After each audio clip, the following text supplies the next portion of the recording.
difference between hitting all the macros versus calories and protein is that for most people, more fat isn't going to help performance. Usually we'll aim for the protein plus calories method when we want to allow flexibility in our lifestyle. We want to be able to not worry about the fat to carb ratio.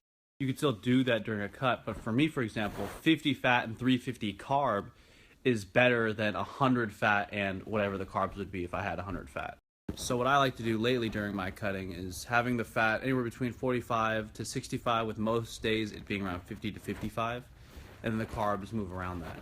And then on days where I'm going to Morton's Steakhouse, where I'm going to eat a steak with like 75 plus grams of fat just in the steak, you know, I just try to hit the calories for the day. For muscle retention during a cut, is it better to do hypertrophy or strength training? The answer is definitely more hypertrophy training than strength training to retain.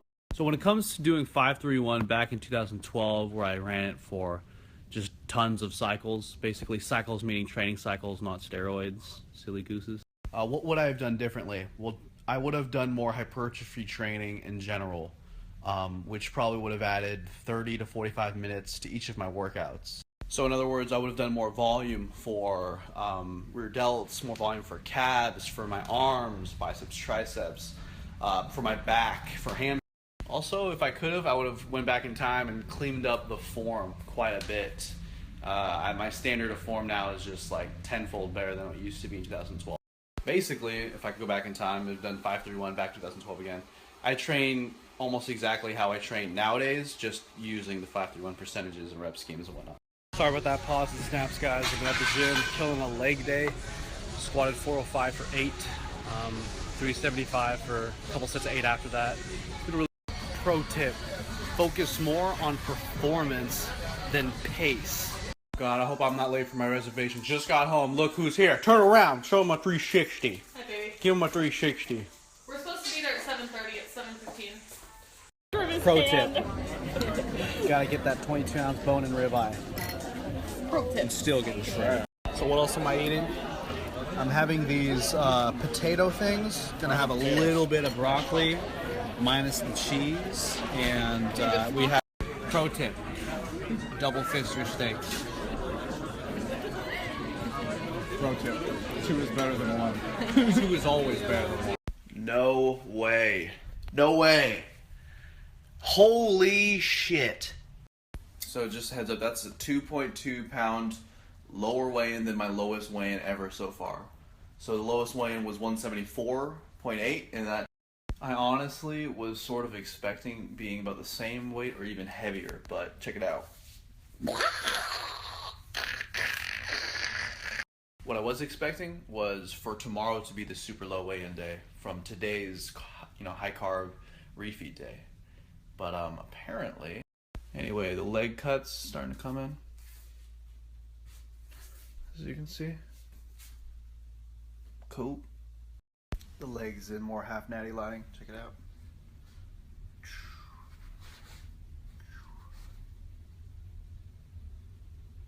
It's funny that people over time have created their own definition for the term half natty, when in reality, I created the term half natty. Now, I created the term originally to describe a bodybuilding organization that claims natural, but that's very debatable. And that came up in conversation with friends and whatnot on Facebook, real life, social media. It was like, oh yeah, those guys are half natty league, etc. And then over time, as I developed or got more shredded, etc., my steroid accusations were going through the roof. So it really got to the point where I felt like I was getting just as much shit as the guys that were using stuff, and I've never used anything. I'm just this tiny natural. So from there, I created a parody video called what is the definition of half natty? So you type in half natty in Google, it's the first YouTube video search. It's basically like my response to all of the trolling and the steroid accusations that I get, generally from beginner lifters and stuff like that. And then over time, half natty started to spread to other things like, wow, that lighting is half natty. I created that. Half natty could describe. And now, half natty is just like a way of life. It's like the whole point of lifting, to accomplish something greater than just being average, you know? We don't lift these damn weights to look fucking skinny as shit or to be fat as fuck. We lift weights to better ourselves, to become half natty. Now the word half natty isn't even used to describe someone who's extremely naturally impressive but gets steroid accusations. It's not used to describe a person who uses. It's kind of become a word that every individual defines for themselves and uses how they want, how they see fit, basically. Just wanted to say thanks to everyone for all the snap love. The snap love is real. Snapchat is crazy. Snapchat is loyal. Yo, my fitness pal, if you're watching this, pay me. Pay me. You know you should. Half Natty Part 13. So guys, saying the word half natty on Instagram, real life, Facebook, etc., it is not an admission to using steroids. And in fact, most people who use the word or understand its roots and meaning, they're natural. Sheesh.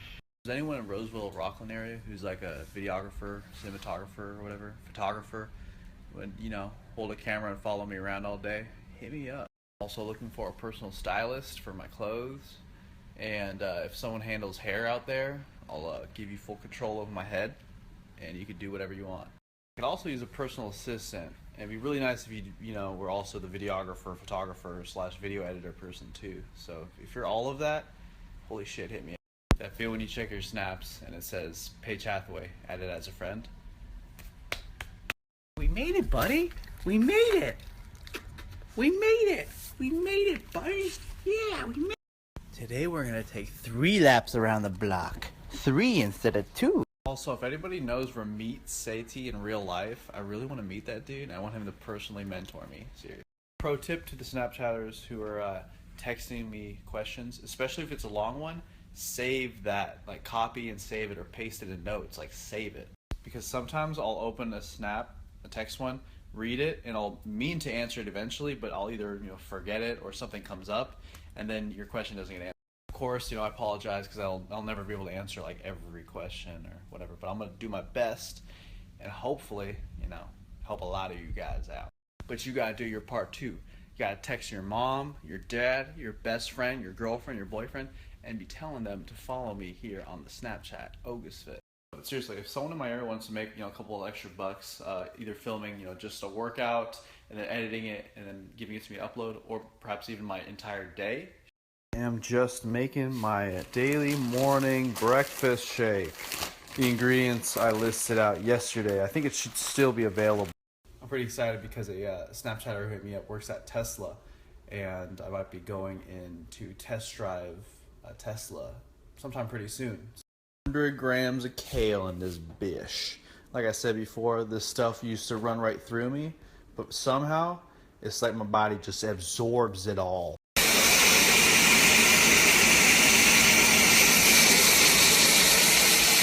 Hey guys, check out my Instagram. I just posted a legs picture with a really long caption all about leg training. So check it out. Alright guys, so today's load was so low. It's even more intense than my aggressive magical scenarios 11 weeks out, and I'm 13 weeks out. This is a chart as if I was to lose 1% of body weight per week. This is a chart with diminishing starting 1% all the way going down. And a bit more realistic. Here guys, I'll let you screenshot this if you want. This is my plan of attack here on the right for my April contest, my bodybuilding show coming up. Screenshot that if you want. I get asked all the time what rep ranges you should be working in for strength gains, for hypertrophy gains. The answer is work in the appropriate rep ranges. For example, if you want both strength and hypertrophy gains in your legs when it comes to squats, then have some days where you do 8 to 10 reps, have some days where you do 4 to 6 reps. Oh, but you gave me a vision so I could see eternity. The headphones you guys are always asking me about are my Kenevo headphones. And if you go to my YouTube channel, they're in the Amazon link in my description box of every single video. Kenevo. Here they are right here. If you get the plain color, they're usually like $20 or $25. If you get a different color like blue or red, I think they're $25 or $30. And actually there's the 260s out. For everyone who asks a personal question about themselves, like, Matt, should I eat this food, this food, this food 5 times a day, 6 times a week, or whatever? The answer is always, it depends. In fact, it depends is the answer for tons of questions, like, Matt, should I do high reps? Matt, should I do low reps? Matt, should I do keto? Matt, should I carb cycle? Like, the answer is literally always it depends. For example, Matt, should I do high reps? Okay, so what are you doing it for? Well, I'm a power lifter. I'm trying to increase my total. Oh, so do you think you should do only high reps then in that? Hey, Matt, should I keep on doing heavy triples? Oh, what's your goal? Well, I really just want to maximize muscle growth. Oh, you think you'll do that by only doing heavy triples? In conclusion, it depends. It depends is almost always the answer. If you're on a budget looking for a pre-workout, get this. Just a bottle of caffeine pills. Matt, what are the benefits of carb cycling? Guys, just like intermittent fasting, carb cycling is simply a specification. Where 6 days of the week I take in 2750 calories. Carb cycling would be like having some days at 2350, some days at 2450, some days at 2850, some days at 2950. Like, you still have to look at life, look at things as cause and effect. Cause and effect. What I'm saying is that if the total deficit in the week is basically the same, regardless of how you put those carbs or those calories, you're getting the same result. Not just that, but carb cycling can take in 1,000 different forms. I'm doing a version of carb cycling. 6 days at this many calories, 1 day at this many calories. That's carb cycling is like if you were to watch 1 episode of Breaking Bad per day, per week, but then instead of that, you watch 2 on this day, 3 on this day, 1 on this day, none on this day. Now, you might do that because some days you just have more time to watch Breaking Bad than others. Always making Other days, you're just not in the mood or whatever. You want some, fun. The whole idea of carb cycling and using it is to help you maintain a deficit or to just add spice and fun in your life. And that literally is it. Now, the funny thing is a lot of people, push products and try to make millions of dollars claiming that carb cycling is like physiologically more better than everything else. What it comes down to is simply deficit plus adherence is king. And sometimes after you spend $500 or $1,000, you fucking adhere to that shit. By the way, guys, Lana Del Rey just came out with a new album, Honeymoon. I definitely say check it out. Reminds me of some of the feels from, that first album. Is cardio beneficial on a bulk? Cardio is beneficial simply to your health, no matter if you're cutting, bulking, etc. So it's always a good idea to have some cardio. Guys, if you missed yesterday's talk on intermittent fasting, I'm having Megan film a Matt Versus video where I cover it, as well as the carb cycling talk that we just had. So yeah.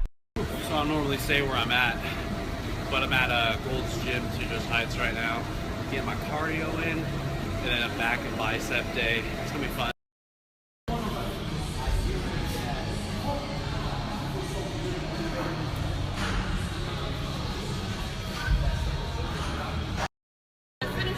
She's killing it. She's getting it in. She killing it. Somebody just asked me to help him with water weight when it comes to his peak week. He's 14 weeks out right now. Guys, don't worry about water weight. So for those wondering, I'm not actually taking one-on-one weekly clients right now, coaching clients. I'm working on a few projects that will definitely help you guys though.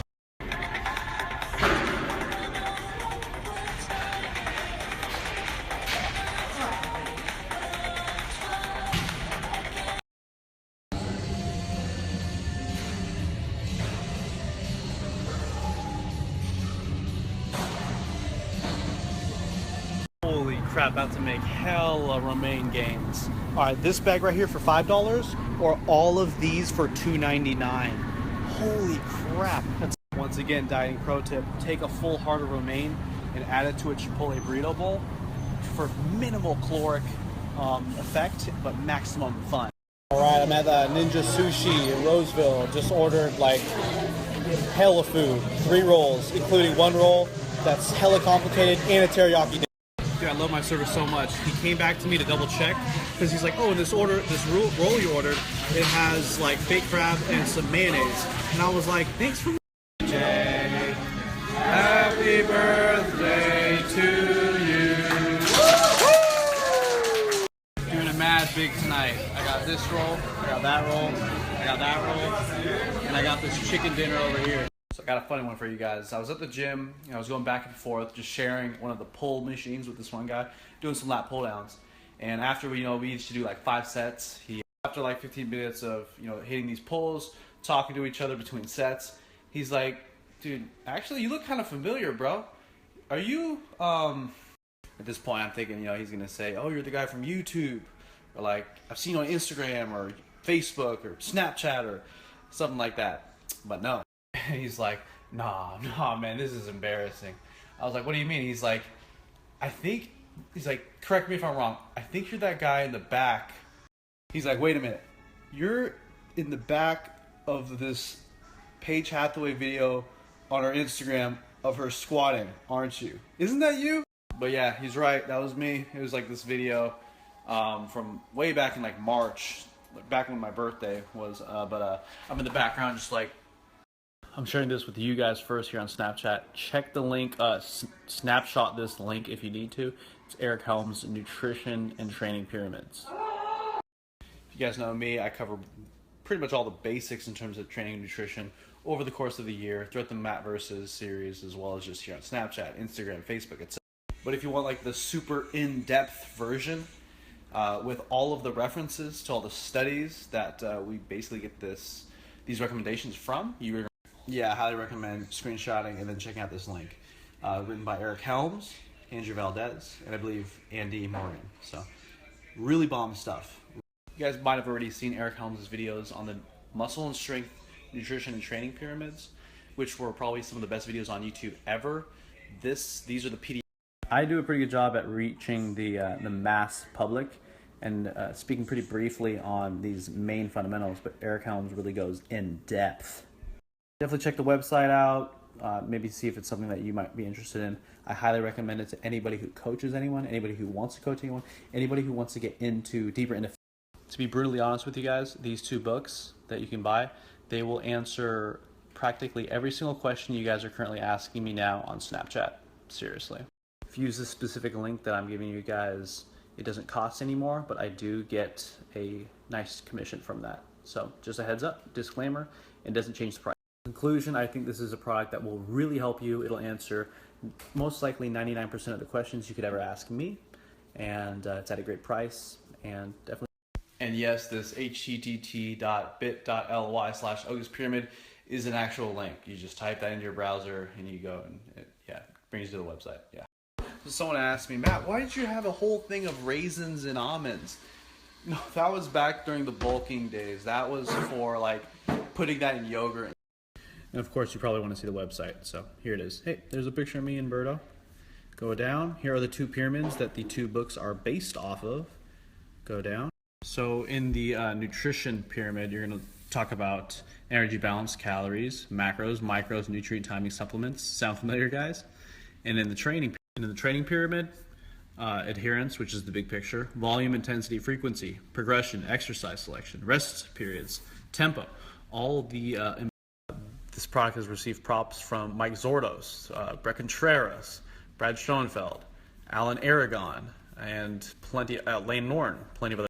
Bryce Lewis, Greg Knuckles, just tons of people are just saying this is basically one of the best things I've ever fucking seen. Sheesh. Oh, it's even got a few pictures of yours truly. No, but it's seriously whopping, jam-packed full of applicable knowledge and information. It is. I can confidently say this product is better than 99.9% of anything you could buy from anybody else you follow on Instagram, Facebook, or YouTube. I'm serious. People have been asking me, Matt, how do you count the macros for sushi? I think generally, normal large rolls are about 1 full cup of rice, which is about 50 to 60 carbs.